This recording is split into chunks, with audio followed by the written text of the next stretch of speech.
This is the Rebel Author Podcast, where we talk about books, business, and occasionally bad words.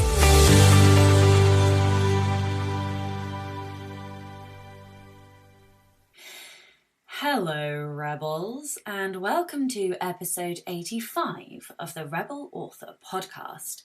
This week, I'm talking to Kristina Adams all about mindset and how mindset can help you improve your craft.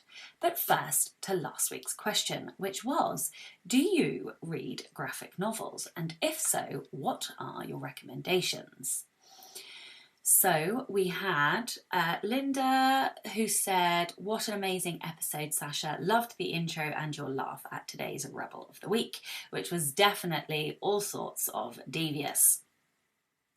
Then the delightful and brilliant discourse between you two. Time has literally flown by listening to this. My take out of the conversation is, definitely, I'll make a mistake, but at least I make a mistake that's better. Gave me goosebumps, and I'm literally slapping this quote on all my inspirational shit. Thank you both.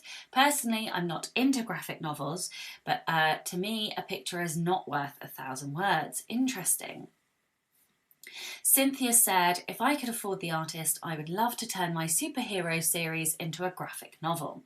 Edwin said, sorry, I haven't read a graphic novel since my wife introduced me to ElfQuest. Had a few comments on Instagram as well. So J.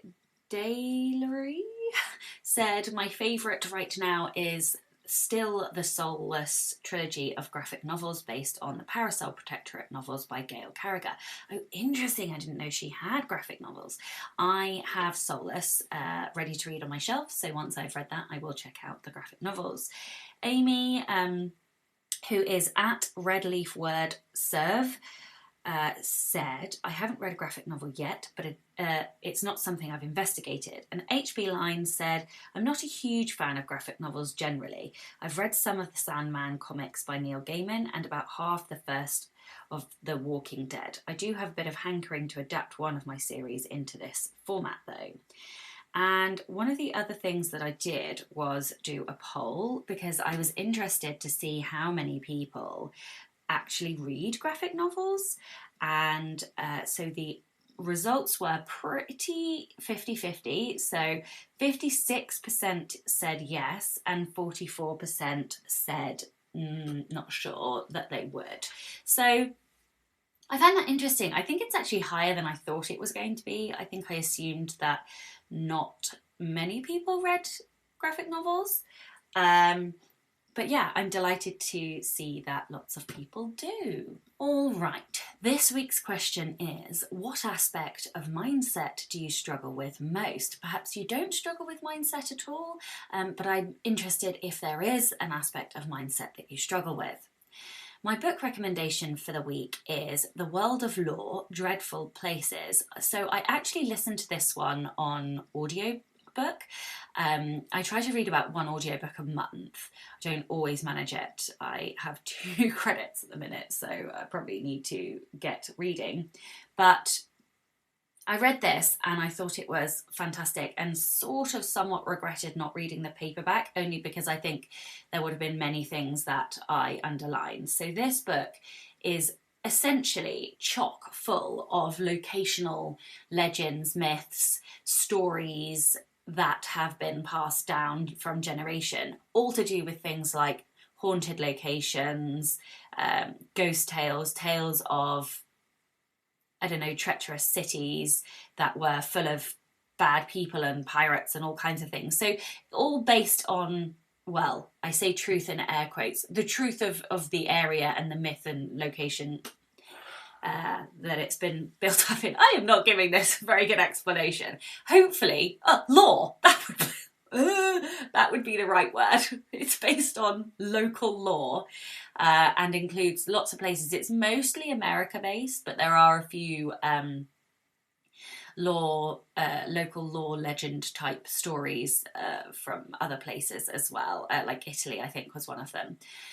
What I will say, the reason I'm recommending this is because I feel like when you read books like this, it may not be obvious initially how you will use the stories or inspiration or input or whatever in your own stories and books, but that's not really the point. The point is that it filters through into your subconscious and sort of sits there, and then eventually it will come out at a later date. I always find books like this to be inspiration well filling, even if, you know, I'm not transposing the historical legend into my own work. But yeah, anyway, I thought you guys might find it useful and interesting. I'm going to move on. So don't forget, the Rebel Author Diaries submissions are open. They are open until the end of June, and we are starting to get quite a few submissions now. So don't forget to get your submission in. I will leave a link in the show notes, but you can find out more at sashablack.co.uk/rebel submissions. And if you want to ask me anything about them, feel free to do that.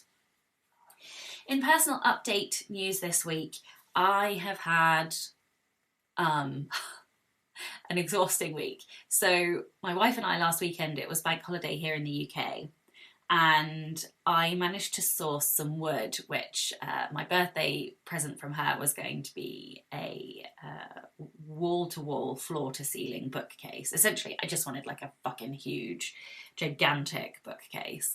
And she was like, I will build it, but I'm not painting it. So I was like, okay, that's fine, I'll do that.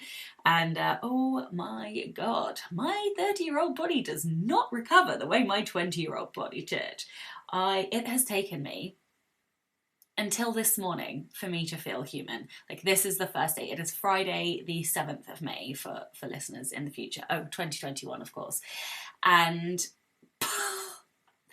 I literally spent the week feeling like a car crash. It took us until Monday night. So I primed the wood, we painted it, and then we built it. And yeah, it took until Monday night for us to finish and load all the books back in. And so I think I've put some pictures on my Instagram stories. It obviously won't be there by the time you listen to this, but I'll try and remember to put one in the show notes. I may not remember, but I'll try. And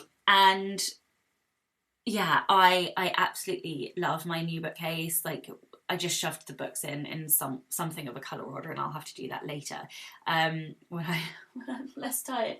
But yeah, I adore it. I feel like it's the bookcase of my dreams, which is lovely. And then my dad, for my birthday, brought me this gigantic purple throne.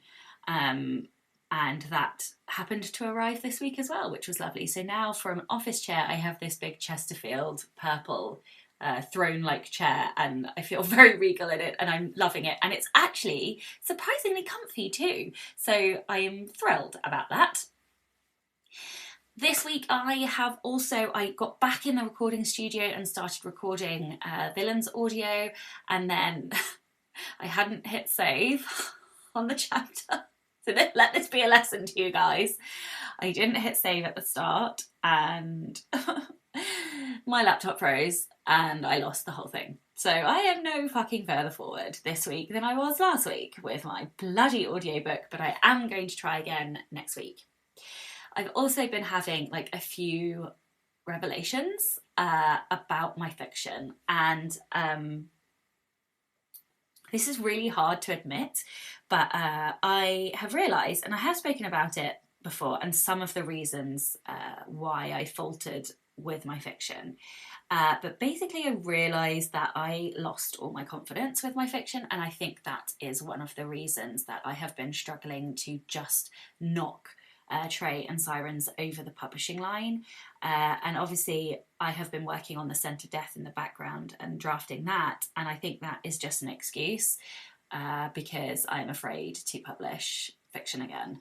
And I don't think I have the answer, but I just felt like I should share it, because we all have these things in our head, and I don't know, like, I always feel like being the most truthful is the only way to be, because there are other people who struggle, and, you know, I think we can connect when we share our truths, and that is my truth right now. I am surprised and shocked that that is my truth, but it is. I lost my confidence. A few things happened, some of which I've spoken about, and just I let things get in my brain, and they convinced me that I couldn't write, and I don't think I've dealt with them. And so I suppose the realization is, normally when you realize these things, you can, like, seeing it and knowing it is enough, and then you can get over it. But I don't particularly feel like that is the case for me in this instance. I am not going to let it stop me. What I am going to do, though, is I'm due to get the side characters book back shortly from Critique Partners. So I will be doing those edits, and then I will be sending it off to the editor. And once I do that, I am going to force myself to reopen Trey and just get on with it, because I don't, hopefully I've said this on this podcast, but I don't allow fear to stop me doing something, even when I'm shit scared. So yeah, but that just doing it didn't feel like enough. I felt like I had to acknowledge publicly that, yeah, my confidence has been knocked, and I don't really know why. Well, I know I do know why. Well, I know partly why, and then just the insidiousness and the insidious nature of our brains, and how toxic we can be to ourselves. So yeah, I just wanted to acknowledge that. And I think this has been like a 2-year long thing.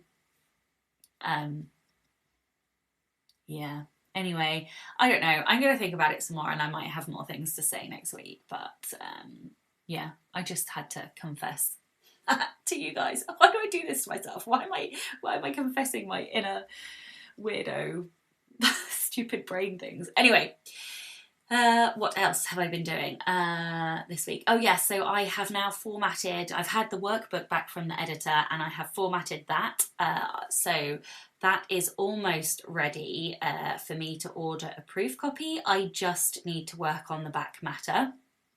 And I need to work on the resources that will be the freebies for this book. So once I've done that, I can then send off for the cover template and get proofs and stuff. And this feels really weird because, like, normally I have revealed the cover by this point and I haven't done it. And I don't know why I haven't done it. I just haven't got to that point. And yeah, so I am feeling a little bit behind on the marketing of this book. I don't really feel like I've talked about it very much. But anyway, that is coming. I will start talking about it much more. Certainly once I have had the book back from Critique Partners and I know it's not a total fucking train crash. So if you are listening to this in real time, then today, Wednesday the 12th of May, which feels weird because it's still the 7th, but anyway, on the 12th of May, I will be doing the next exclusive Poison and Prose with patrons. So if you would like to join for that, then you can go to Patreon, and you can find the links to the Zoom for that. Okie dokie. Rebel of the Week this week is Mira Monroe. Mira says, typically you hear about authors who were voracious readers in their youth. I was quite the opposite. I had a reading disability and was in a few specialised classes to strengthen my reading ability in primary school. To sit and read was like a punishment to me. The shorter the story, the better, because it was agonising. I would speed through the words, not comprehending what I was reading, just to check the box that I had read the words. What I excelled at was art.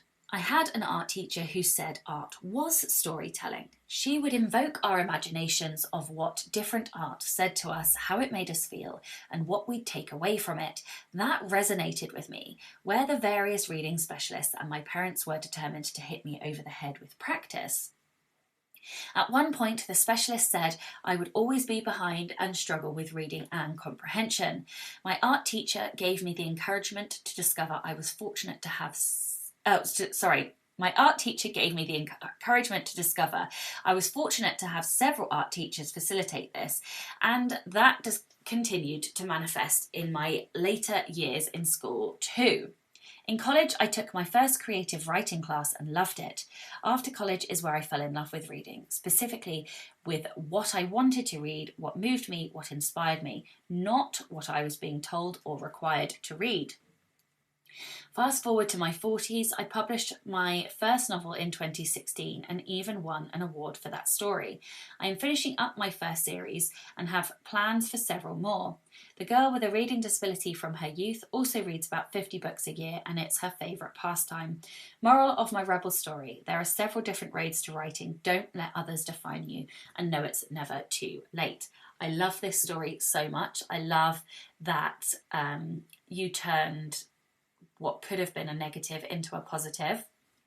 I love that you found your love for reading despite all of the odds against you, which I just think is fantastic. And I really related as well to a lot of what you said, particularly about reading what you had to read. So I don't know why I get so shocked that I'm such a rebel. I mean, it's the name of the fucking podcast. But I realise now how rebellious I was even at school. I basically never read a single book that I was meant to read in school. I don't know how I got such good grades, but I never read the books in English. We would read passages during class, and that was how I read the books. I wouldn't do the reading that we were supposed to do at home. I never read any of I don't think I've read any classics ever. I've read modern classics, but I haven't read the classics we were supposed to read at school. I just refused. I hated being told I was a prolific reader even at school, and I hated being dictated to what I had to read, so I rebelled against it. Surprise! Although I don't know, I am literally surprised by this information. I don't know why I'm surprised by this information. But anyway, with one exception. So in the UK, we do something called A-levels, or we did when I was at school anyway, and surprise, I didn't do A-levels. God, I am noticing a theme with my life.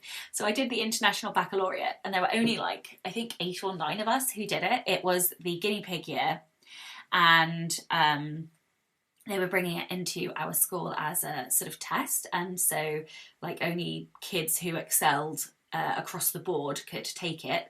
And so I took the baccalaureate, and it was much more self-directed, prepared you a bit more for university than I think A-levels did, where a lot of my friends were still handheld quite a lot.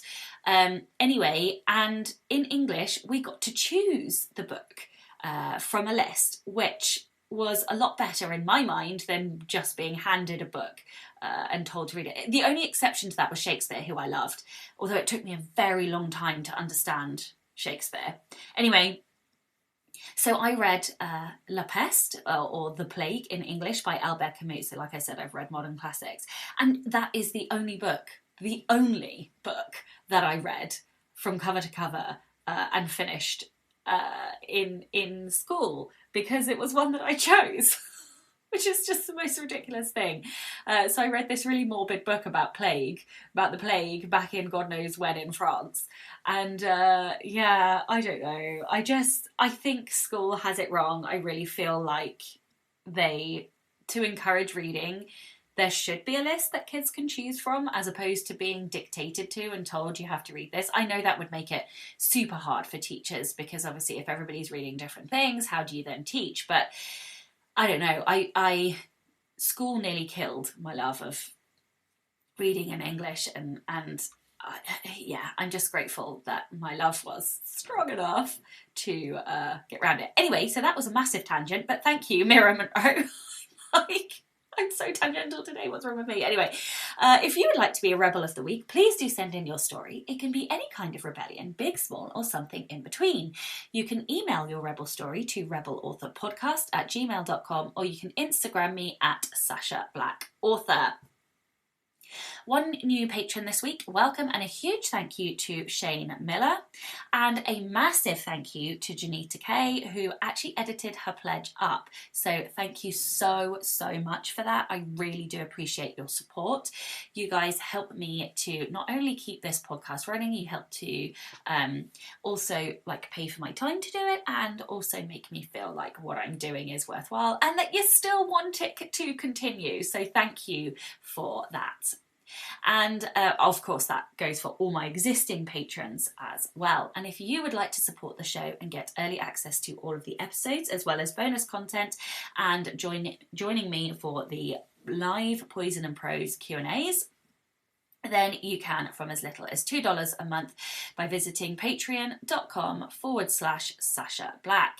Sponsors of the show this week are Pro Writing Aid. Pro Writing Aid is an editing software that I personally use, and it is genuinely absolutely amazing. I use it as two different things. So my last line of defense as like a grammar checker, style editor, but also as like a writing mentor, because it shows you, I don't want to say mistakes, but like areas you can improve, and things that are bad habits. And so yeah, I use it before I ship my manuscript off to my editor. Pro Writing Aid is about more than just finding grammar mistakes. It helps you to learn good writing techniques. It has 20 different writing reports that make suggestions and then offer detailed explanations. It also has videos and even quizzes to help you understand the reasoning behind the suggestions. Writing can be grammatically perfect but still feel awkward and clumsy. Pro Writing Aid searches out elements like repetitiveness, my personal pet hate, vague wording, sentence length variation, overdependence on adverbs, passive voice, overcomplicated sentence constructions, and so much more. Of course, Pro Writing Aid will never replace a human editor, but rather it helps you to self-edit to a deeper level so that when you do send off your manuscript to an editor, your editor will be able to focus on the meat of your writing and not spend their time fixing basic issues. Just a quick note of apology. I have realised that this has been recording on the wrong mic, so the sound quality isn't going to be here this week. Yeah, I apologise. I don't want to redo the interview because I feel like I won't confess my sins again if I redo it. So yeah, apologies that the sound quality isn't as good as normal this week. It will return to normal next week because I'll bloody check the mic before I hit record. Yeah, forgive me guys, we're all human. I just made a mistake. All right, that's enough from me. Let's get on with the interview. Hello and welcome to the Rebel Author Podcast. Today I am joined by Kristina Adams. Kristina is the author of 12 books and too many blog posts to count. She helps writers overcome their creative obstacles on her blog, podcast and courses, and over at the Writer's Cookbook, which is where I'm assuming you can find out all of the links and information to all of aforementioned things. When she's not writing, she's inflicting cooking experiments on her boyfriend or playing with her dog, Millie. Welcome. Yeah. I think my cooking experiments kind of set a foundation for my approach to life. What tell me about the cooking experiments. What kind of things do you like to cook? Are you a baker or more of a chef, or like? Well, my boyfriend doesn't eat cake, so that puts pretty much all my baking out the window, especially under lockdown when I haven't seen anyone in a year. Who doesn't? Yeah, I know. 12 years with this guy and I still haven't convinced him to eat more than like a chocolate cake. Wow. So I tend to inflict like vegan food on him a lot because I'm lactose intolerant. Oh, me too. Really? Yeah, this is an oat milk latte. I'm like super nice. Lactose intolerant. Although mine's really weird. And for listeners, did you realise you were now on the lactose podcast? No, so I can't eat ice cream. Well, I can, but it's disastrous. I mean, I can, some ice creams are far worse than other ice creams. Like Haagen-Dazs is really bad. Like, you know, Mr. Whippy's, like the kid ice creams that everybody wants. I can't eat those. I can't drink milk. I can't eat cream, but I can eat cheese and I can eat yogurt. It's because of how they're processed. There's less lactose in cheese and yogurt because they go through like fermentation processes. But I got to the point where I was like, this is too much of a minefield. I'm just cutting the lot out. Yeah. And now, because it's been so long since I've eaten dairy, like I get a whiff of a chocolate bar and it makes me feel sick, even though I used to eat chocolate all the time. So I do always have a stash of dairy-free chocolate in though. And I've said to my friends, because it's my birthday next week, can you just get me like loads of vegan chocolate? Yeah, thank you. Oh wow, this is just like the Samesies podcast. What day is your birthday? Tuesday. Oh, okay, so you're the 9th, I'm the 10th. Yeah. Oh, that's hilarious. So oh, happy birthday to the Pisces. Oh, this is fun. Okay, right. We should probably concentrate on what we're supposed to be doing, which is... Let's get to the writing talk. Yes. Would you like to tell everyone a little bit about you and like how you came to where you are at this point in your career today? So it's a bit of a long and winding story, so I'll try and condense it. But I started writing when I was about 7, like outside of school, I mean. And I dipped in and out of it for years in various genres. And then I did a BA in creative writing. And after that, I kind of got a bit lost and didn't know what to do. I was quite depressed. I'd moved to a new place, didn't really know anyone. My boyfriend was working like 12-hour days. So, I didn't have anyone. And yeah, I was just in this utter pit of despair. I wasn't writing. If I did write, I didn't save anything that I wrote because I hated everything. You know where I'm going, don't you? You know that kind of mentality. Yeah. And I decided to do an MA. And I did it in creative writing as well. But my BA is focused on fiction. So I decided to do poetry and script writing. Mm-hmm. And it really renewed my love of writing, and I met some great friends, people I'm still friends with now. I published an anthology as part of the MA, and that kind of gave me the taste for publishing and self-publishing. And I already had this book idea I'd been working on since I was 18, and loads of people had said to me like, why don't you publish it, I'm like, that kind of lack of confidence seeping in. But I ended up rewriting it and changing the setting. And that became my first book in 2016. And I decided in 2015 that I was going to do it. And so I very cleverly decided that I would write, edit, publish, do the whole thing basically in a year while working full time and moving house, which was entertaining. And then not long after, I published 2 books after, 1 book in 2016, 2 books in 2017. And then in 2018, I was diagnosed with chronic health problems. Oh, no. So I have fibromyalgia and chronic fatigue syndrome. Oh, my wife has both of those. Yeah, funny enough. They're evil, aren't they? They are horrendous. And there's so much stigma because from the outside, you can't tell there's anything wrong. Like, I have used my disabled badge before in a parking space and been glared at by people who think, oh, you're 30, you're fine. And I'm like, you're 30. You can't argue against it. I'm 31 next week, yeah. You do not look 30. What is your secret? That is, I'm now profoundly jealous of your wonderful skin. Makeup and jeans is my secret. Makeup and jeans. But honestly, my mum once got asked how old she was, and the person thought she was about 10 years younger than what she was. So I'm like, I will take that. I hope I did inherit those genes. Yeah, no, you did for sure. You definitely inherited those genes. Thank you.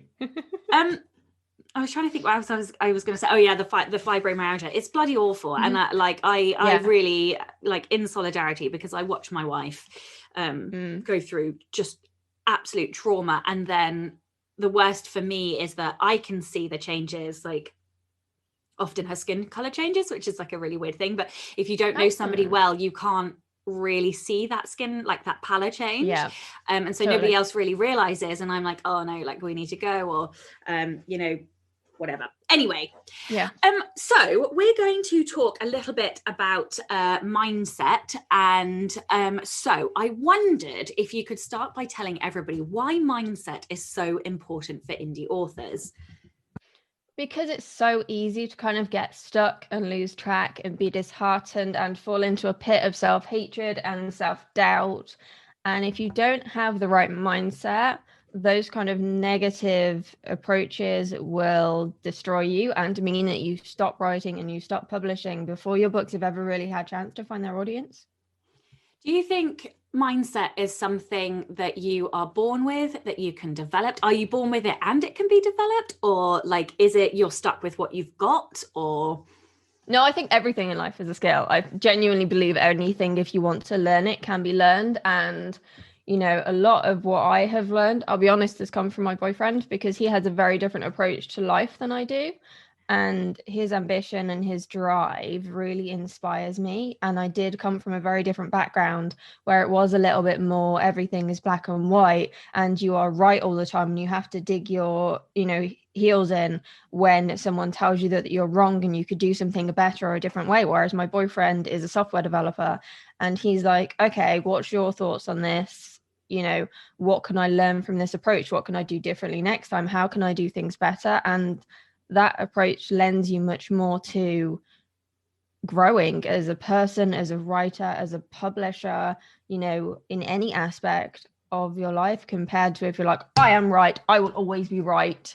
It reminds me of, have you ever heard of Carol Dweck, I think it is, where she talks about I think it's her, the fixed mindset or growth mindset. Yes, I have, yeah. But it's amazing that you came from a background where everybody had a fixed mindset, and yet still you were able to grow and learn and develop and switch that mindset into a growth mindset, and all the while facing like chronic health difficulties. So it's a real testament to like your grit and determination.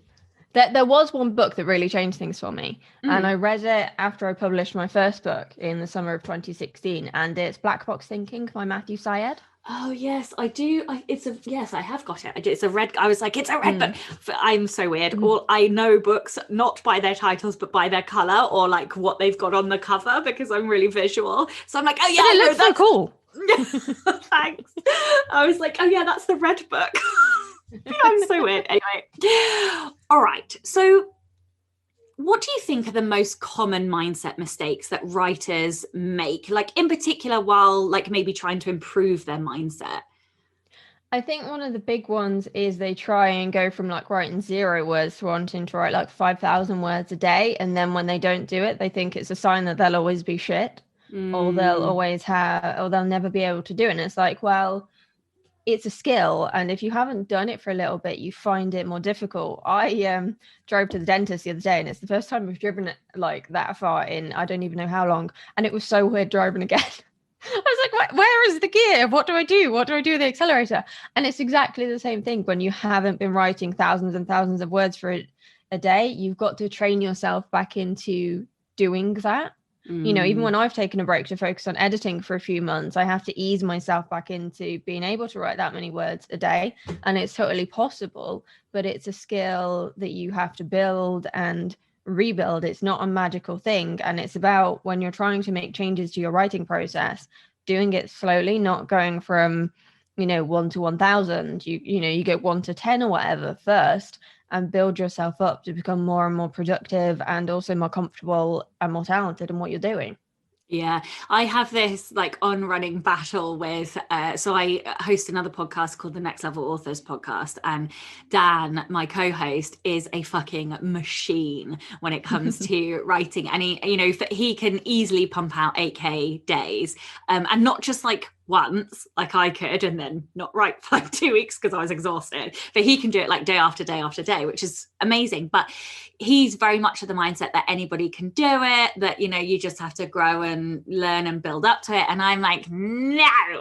Like, rah, rah, rah. I've spent my like whole time battling with him.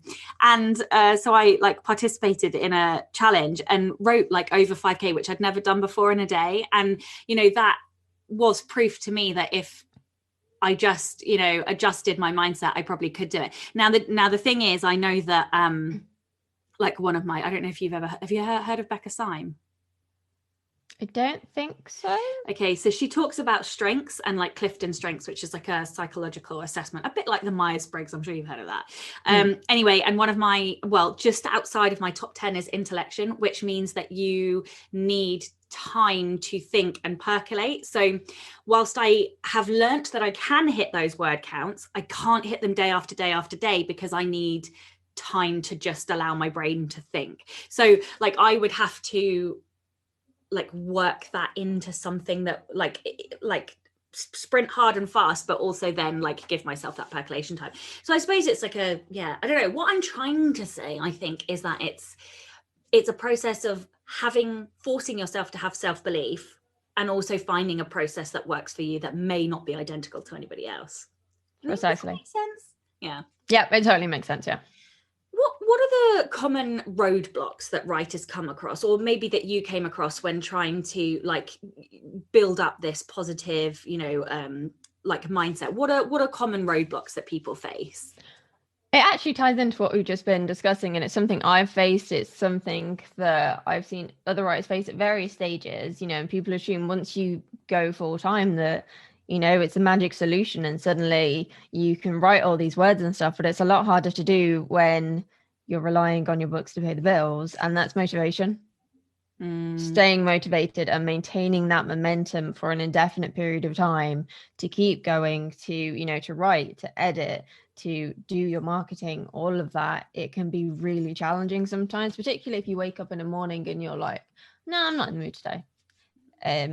When you've got your boss breathing down your neck or colleagues who are reliant on you, it's very different than when it is just you relying on you. Yeah, I suffer really badly from decision fatigue. I don't know if you but there was not something I ever used to suffer from when I had a day job, because all the middle management or senior directors make all the decisions for you, whereas now I get to the end of the day and that typical, what do you want for dinner? I don't mind. What do you want for dinner? And it's sort of I think become incapable of making any decisions. How do you what have you learned to do, or what tricks or techniques have you uncovered to keep your motivation? One thing that really helped me actually is my podcast co-host Ellie. She got me a diary for my birthday last year, and in this diary, it's not one of those where you're tied to a specific date. You can fill in the dates yourself, so it's more flexible, and you can put your to-do list in, but it makes you prioritize 3 things every week and 3 things every day, and then everything else is just extra. And having those 3 things to focus on really helps, I think, because you're not overwhelmed by the length of your to-do list. It's like, if I get these 3 things done, perfect, everything else is just a bonus on top of that. I love that. Okay, so what are some other tools or techniques that writers can use to help improve or even maintain their mindset? I think accountability is a big one. My friends and I often do writing sprints together.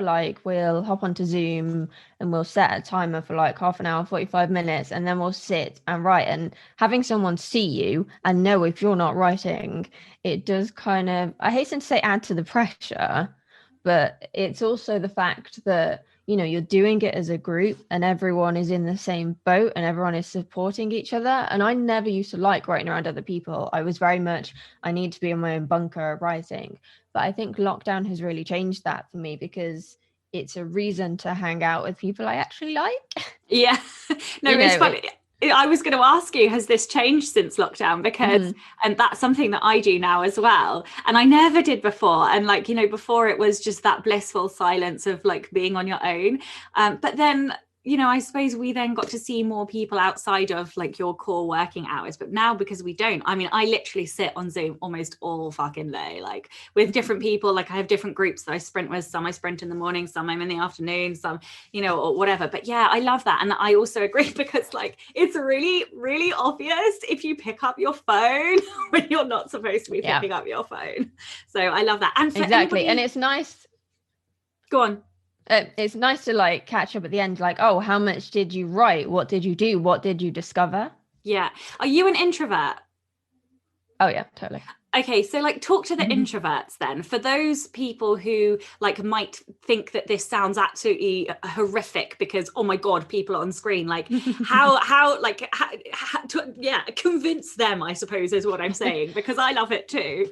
It's funny because I do it with a group of introverts. None of us really like going out and socializing or anything, but I think because we're close friends and we're all writers and we're all working towards, publishing our books, that really helps, because we've got a joint goal. And we also are part of a critique group, but we operate differently to a lot of critique groups. We don't generally send things and go, what do you think to this, and get feedback on written work.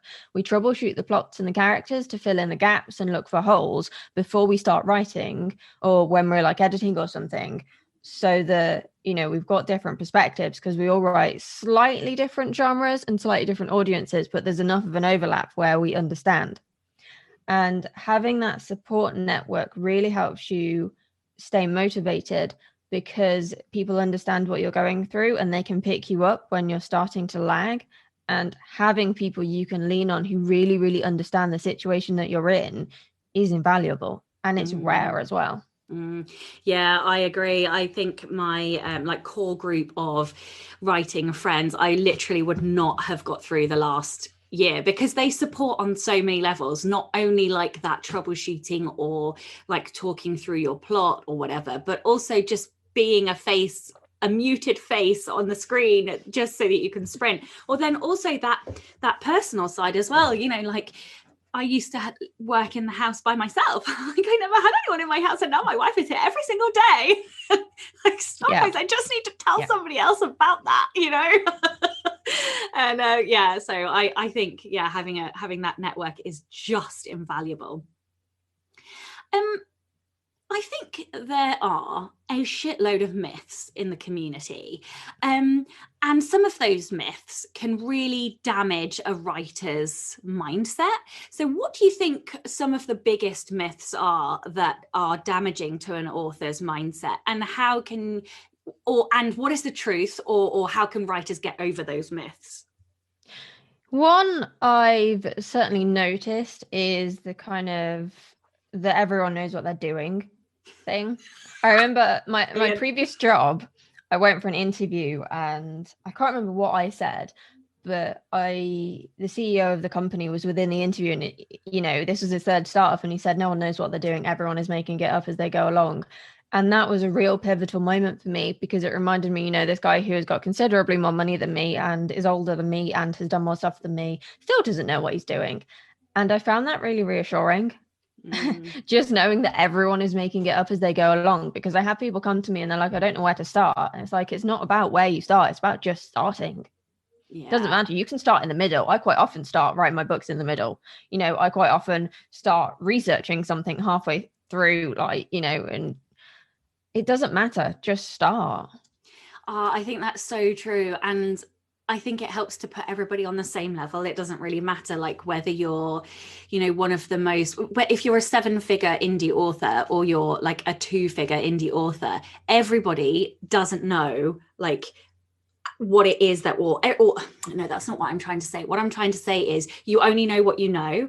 And in order to get to that next level, you have to experiment and try and, you know, fuck up and, you know, find those successes and then try and replicate them. And then you can't replicate them and you have to find a different thing, you know, and we are all just like, you know, fudging our way through this whole experience. And, but I think the fact that, you know, indie authors are slightly more open to admitting that is one of the reasons that we have such a like wonderful community of helpful people, because, you know, I don't think, well, perhaps no, I'm not going to say that. Never mind. I just really like the indie community and I think everybody's very kind and supportive, and that's where I'm going to put my full stop. I agree. I definitely agree. And I've learned so much from the indie community, like being a part of the Ali Facebook group, of Mark Dawson's SPF ones, and also the Wide for the Win one as well. Like they're such lovely, supportive, encouraging communities. Yeah, I'm currently making my way through, you know, in the Wide for the Win, they have all of those like posts at the top where they like, oh my God, I cannot believe. I really need to finish reading those. I do, because I've learned so much already. I'm like picking off 1 or 2 a week because it's so much information. I cannot handle it. So highly recommend, if you want to be wide, that you go and join the Wide for the Win Facebook group. Okie dokie. Lots of writers find it easy to start writing their manuscript, but then they find it really hard to get over the finishing line. So like, why do you think that is? Or do you think it's a mindset thing? Like, what tips or tricks do you have to help authors get over that? I think because idea generation is the fun part. And then people sit down to write and they're like, shit, I've got to write 50,000 words on this. And either they haven't worked through the plot enough, so they don't know if their plot has got enough legs to last the word count, or it's a case of they're just terrified of writing so many words, because, you know, at school, maybe we're writing 1,000, 2,000 word essays, and that sounded like a lot. Or at uni, we're doing maybe a 20,000 word dissertation, and that's terrifying. And then you're jumping quite a considerable amount. You know, most books are 50 to 100,000 words. And that's terrifying, especially when you factor in doing planning and stuff. And I do find that planning makes a massive difference. I couldn't write as fast as I do if I didn't know my characters first, and if I didn't know my plot. And that's not to say that things don't change or evolve while I'm writing, or I don't make big changes when I'm editing, but I kind of see it as, at least if you've got a plot, you've kind of got that block of almost like Play-Doh that you can mold and play with as you go. And it has to be adaptable, because you will discover new things or decide you like something better or be influenced by something as you go. But at least you've got a framework that you can build on. I love that analogy. Yeah, I like my analogies. We use a lot of driving ones on our podcast. But my co-host doesn't drive, but she's on board with the driving analogies. Amazing. Yeah, and you haven't driven for ages as well, which is even funnier. Yeah. That's lockdown's fault. Yeah, that's true. That's true. I was cackling away to myself there a little bit, because I do remember like being at university and going, oh my fucking God, like how am I going to write 3,000 words? Like a 3,000 word essay, that is enormous. And now I'm like, that's a chapter, you know? Yeah, exactly. And it's funny because I tell people how much I can write in a day, and they're like, oh my God, that's loads. I'm like, yeah, but think about how many emails you write. Think about how many text messages, Facebook status, tweets. It all adds up, and that's probably more words than you think. And you do that without thinking. And you can train your brain to feel the same about writing books as well. What? Go on, terrify me with your word count. It varies from day to day. When I was doing the first draft of my next book, Hollywood Destiny, I did 5,000 words a day for about a week and a half. Yeah. But I decided that hurt my hands too much. And I hate dictating because my books are so dialogue heavy. I will dictate nonfiction, but I don't like dictating fiction. So I've cut it down now, and I tend to aim for 3,000 to 4,000 a day if I'm not editing. And if I'm editing, I tend to do it kind of more on a chapter by chapter basis. And I was going to ask you something else about that. So how much plotting do you do? I know it's a hard thing to quantify, but like how big are your like outlines before you begin? Not very, like half a page. I tend to make half a page to a page of A4. I do it in Scrivener, so you can't really see like page wise, but I tend to bullet point things. So I know, and I know the key scenes. I don't know every minute detail. I don't do chapter outlines and stuff. I go, okay, the characters meet here, they run into a ghost here, this happens here, this happens there, this is what happens during the climax, and then this is how the book ends. And then sometimes I will go on and plan the next book in the series so that I can foreshadow things, because I've got 4 books in my ghost series, which is coming out later in the year, planned, and I've got the whole of the rest of the Hollywood Gossip series planned, and I'm currently editing book 4 and writing book 5 at the moment, and it's 6 book series. That's a hard one. I plan a lot, and I love planning. And because I've done it so much now, I can plan a book in about half an hour if I'm kind of in the zone. But I find fantasy harder because I haven't obviously written as many of them. Yeah. I've plotted like 7 of them at the moment, but only written 3. I haven't edited 2 of them.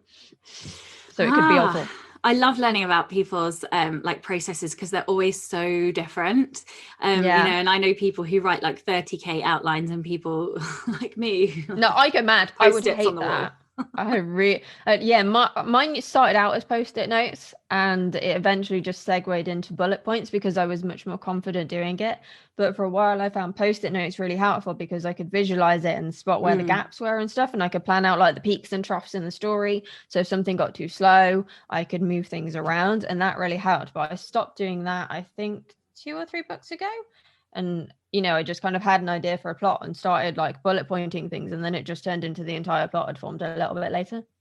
Yeah, I start with post-its, and then I translate it into like I break it down into the chapters in Scrivener so that I have the outline at the top of the chapter. Yeah, I find breaking it up in that way really, really helpful. Like, and then it's not just in terms of breaking it up into planning, plotting, writing, editing. It's also stuff like, okay, how many words can I write today? And thinking about that and breaking it down as small as you possibly can. Because I think the smaller you can do it, the less intimidating it is. Because if you're seeing it as not writing 50,000 word book, but writing 1,000 words a day, which is what I started off with for What Happens in New York, it's just a lot less intimidating. But I think the key is to reward yourself when you hit that goal. And that's where a lot of people go wrong when trying to form new habits. They don't celebrate it, so you don't get that kind of endorphin kick, because you're not associating writing with something you love, and so it just becomes increasingly more intimidating and more scary. So quite often I reward myself with like some chocolate or a soak in the bath or an episode of Lost Girl, whatever is kind of my thing of the moment, you know. I love that. I'm terrible at celebrating. I always reward myself when I finished a book, but it's such a fucking massive, milestone to get to the actual end of a book that, it's funny because this is becoming a reoccurring like motif over the last couple of months, people telling me to break things down and put in celebrations like at different points. It really helps. Maybe and funnily enough, I don't celebrate finishing a book. I never celebrate finishing or publishing a book. I celebrate the small milestones along the way and forget to celebrate actually finishing the thing. That is hilarious. For me, the biggest, I was talking about this yesterday, I think, with Dan. The biggest thing for me is not the publishing, but the finishing of the first draft, because that's the part I find the hardest. Like my edits don't generally take very long. I can usually get through the editing of a book in a week or so, but getting to the fucking finish line of that first draft is just like such a monumental effort that there are a lot of photos of me lying on random floors, depending on like where I am when I finished it, because I tend to just collapse like with relief more than anything. Yeah, I'm the opposite, I can draft really quickly, but editing takes me a really long time. And I think it's because I used to hate it. It's hard to put into words how much I used to hate editing. It was like my least favorite part of the writing process. It took me forever. I tried to avoid doing it. I didn't really know what I was doing. And over time, because obviously you technically spend more time editing than you do writing, I'm now a lot more comfortable editing. And sometimes when it comes to starting a new book, if I haven't done any first drafts for a while, it's like, well, this is really weird. I can just throw things on the page now. I don't need to worry about anything else. And it's a bizarre feeling to go back to that blank page, which I used to adore, and now is a very different feeling. Yeah, it is. I love this and this like evolution of our like craft. One thing I've started doing more recently is skeleton drafting, because I find it so hard to get to the end of a draft. I try to make it as easy as possible to get to the end of that draft. So instead of making it a 70 or 80,000 word first draft, it might only be a 50 or 60 word draft, and then I go in and pad everything out in the editing because I'm much faster at that. Anyway, right, so you are a full-time author now. So what do you think are like the biggest mindset challenges you continue to face in the day-to-day running of your business? Staying motivated. It's hard to put into words how hard it is to motivate yourself when you're relying on yourself. And it's like, oh, shiny thing I want to play with. And it's like, no, you need to focus. And focusing on one series for a really long time can be quite scary, but that is the best way to monetize what you're doing. And that's part of why I want to finish my second series this year. Originally my plan was the end of next year. It's like, no, that doesn't make sense. And you've got all this time, you've written a first draft in like a week. Why are you saying you're going to do it by the end of next year when you can clearly do it this year? You're just like being too soft on yourself. It's knowing when you're being too soft on yourself and when you're being too hard on yourself. And that's a really difficult thing to do and comes from a lot of self-awareness as well, because I don't work I work really weird hours. Like I don't really start until like 2:00 in the afternoon most days, and sometimes I'll be going until 10:00 midnight, which isn't helpful, and I wouldn't recommend it because it ruins your sleeping pattern and you end up doom scrolling until like 2 a.m. Not a good idea. But some days I will only work for a couple of hours, but those couple of hours are really productive, and that's what matters. And then that means that I can rest, so my joints don't hurt as much and my brain fog doesn't kick in, because on those days when my brain fog is really bad, I do have to rest, and that's the worst part of fibro and chronic fatigue for me, is when I can't think straight and I can't articulate things. And I tend to be able to sort of write first drafts then, but I know if I get to the point where I can't really write first drafts and I can't read things and process what I'm reading, that's when I really need to slam on the brakes and stop doing stuff and basically just spend my day playing games like Stardew Valley, because they don't have a plot, so my brain isn't constantly trying to analyze things and pick things apart. And like, for those listeners who are facing like personal struggles, be they, I don't know, like parenting or health struggles or mental health or any type of struggle, like what have you learned, or like through succeeding and continuing to like keep going through your own personal struggles, like what would you say to those people listening who are desperate perhaps to be full-time, or get over a particular business milestone or whatever? There are two things I've really noticed that help, and the first is support network. It's hard to overstate how important it is to have the right people around you, people who understand what you're going through. They don't have to empathize, but they have to have sympathy for you. They have to be able to give you hugs when you need it. They have to let you rant when you need to rant. They have to essentially pick up on when you feel like crap. Like when you notice the change in your wife's pallor, for example. That's such a minute thing most people wouldn't notice.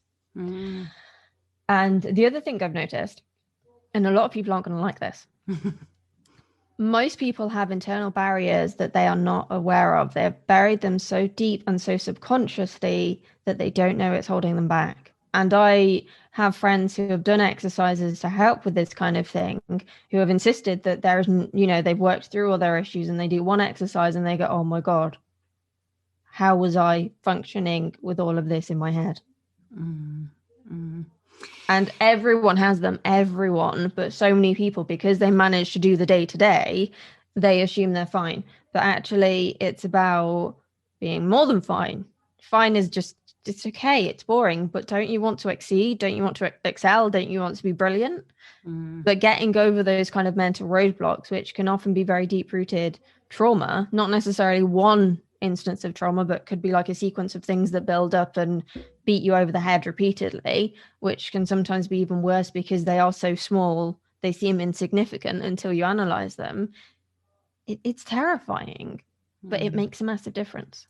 I think you would be fascinated by the Clifton Strengths stuff that Becca Syme does. I'm going to talk to you about that afterwards. Definitely. What do you think is the biggest lesson that you've learned during your writing career that sort of, I guess, like helped you get to the full-time status?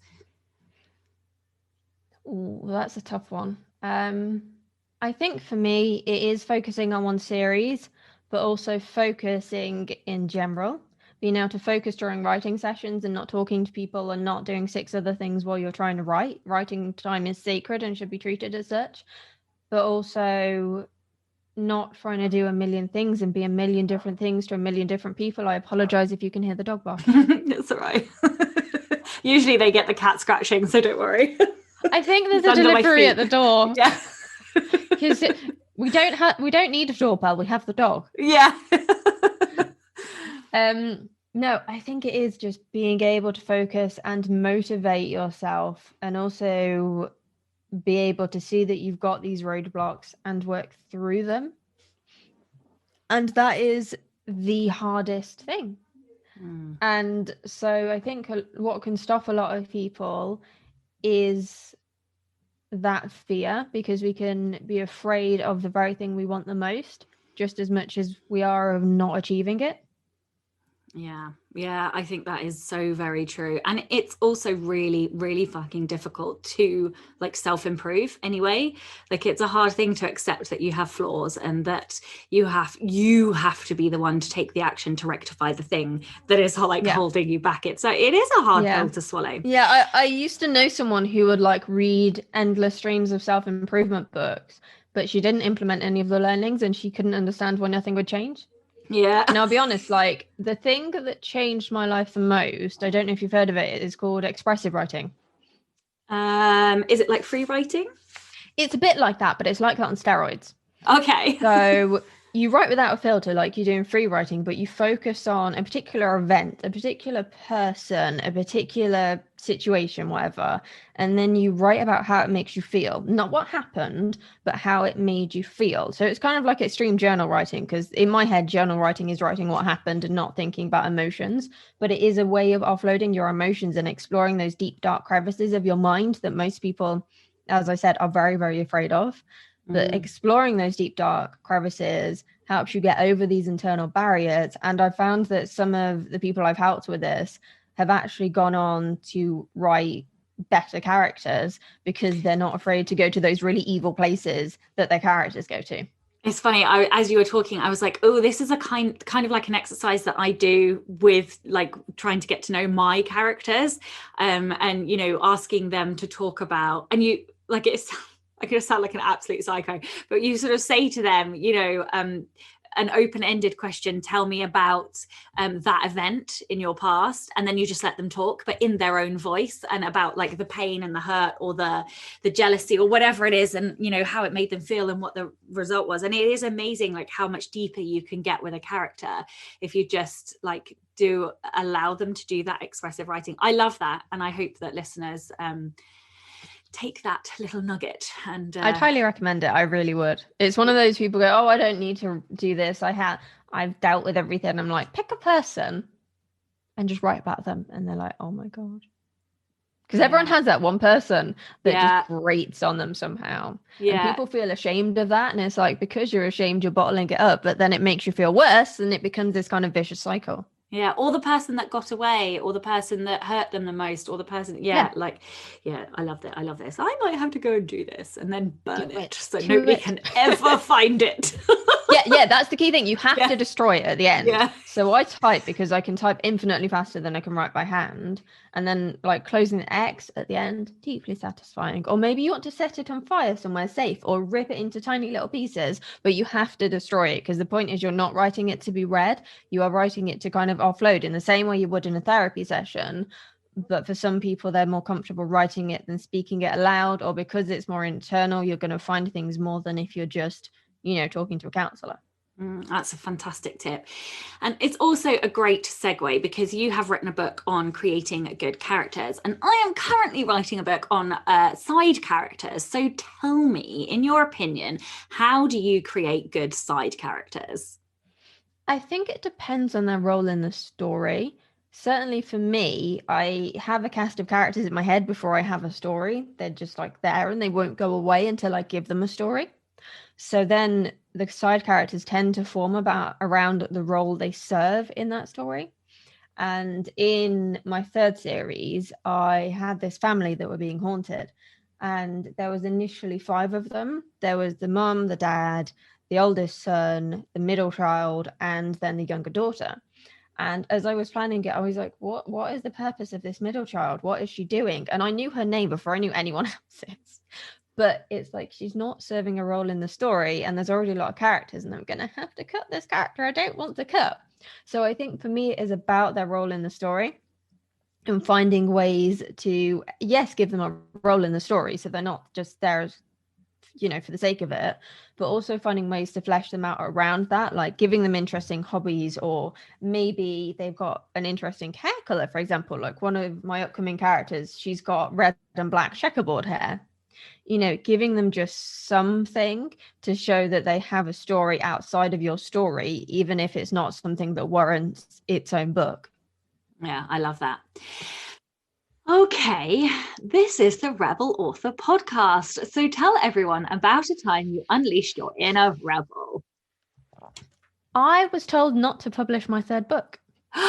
Wow. And I did it anyway. Yeah, you did. Why? Why would someone tell you not to publish it? It was my first nonfiction book, Productivity for Writers. And at that point, I'd only published 2 fiction books, although I'd been blogging for a while. I worked as a content marketer for my day job. And I had some people beta read it, and they were like, I don't feel like anything in this is particularly new. It's, you know, fairly basic. I don't feel like you're adding it. But at the same time, I had readers of my blog saying, you know, how did you do all of this at the same time? You know, I want to know about your processes. And so I was like, well, I have this beta reader, yes, who is more advanced, but then I have all these readers messaging me saying, how do you do it, and asking for tips. And I could keep writing individual emails to help people, or I could give them a book. And I also had some other people some people I was quite close to say to me, you know, maybe you're not old enough yet, maybe you need more experience under your belt, because I was 26, 27 at the time. And I was like, but people are asking me for this book, and they are my target audience for it, not these people who are telling me not to publish it. So I published it anyway. and it became my best-selling book for about 2 years. Yeah, I had a very similar journey. People, when there is a market and your blog posts go viral, like, it is telling you to publish that. Because I published nonfiction before I published fiction, and I definitely had some comments. Well, what right do you have to do that? Well, because I have a fucking voice and I've learned some fucking lessons, so yeah. And that's what I was doing. I was sharing the lessons that I had learned, and I think it's such a brilliant reminder that it doesn't matter where you are in your journey, you know more than some people and you know less than others. There will always be somebody else who is ahead of you, and there will always be somebody who is behind you. But that, that still means that you can help those that are behind you. And the thing is, even when there is 5,000 other books on the same topic, nobody can talk about that topic in the way that you can talk about that topic. And exactly, and that's why readers of like genres go back to that genre or that topic because they want more information on that topic. And so you should never ever be afraid to like publish a book on a topic where there is already 5 other books on that, because it just doesn't matter. People will want to know. The thing is, a lot of the books on productivity at the time, they were all like, drink more water, get up earlier and do this, and I'm like, no. the thing, it ties back into the mindset stuff we were talking about. You can't be more productive if you don't know why you're unproductive. And so the first kind of third of productivity for writers is about working out what's holding you back.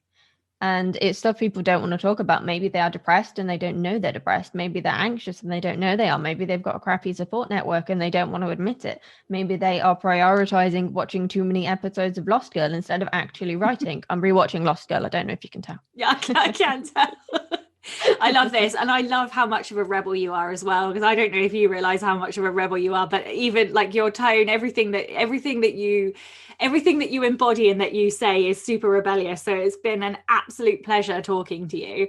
Can you tell everyone where they can find out more about you and your books, courses, podcasts, anything else that you'd like to add? So you can check out my blog post, podcast, and our courses at writerscookbook.com. And we've got some courses on mindset, some on characterization, some that help you weave your characters to your plot. We've got a little bit of everything.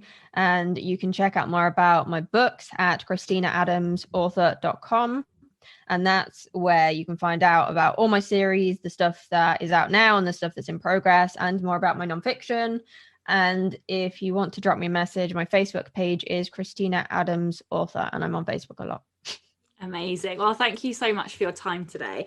And thank you, of course, to all of the show's listeners, and a huge thank you to all of the show's patrons. If you would like to get early access to all of the episodes, then you can do so by visiting patreon.com/Sasha Black. I'm Sasha Black. You were listening to Kristina Adams, and this was the Rebel Author Podcast. Next week, I will be talking to Joya Goffney, and we are talking all about how to write about identity. We're talking about characters who undergo like identity change and how to like write that whilst keeping like the integrity of your character the same. It's a fascinating conversation, and join me next week for that. Don't forget to tune in and subscribe on your podcatcher. And when you have a moment, please leave a review.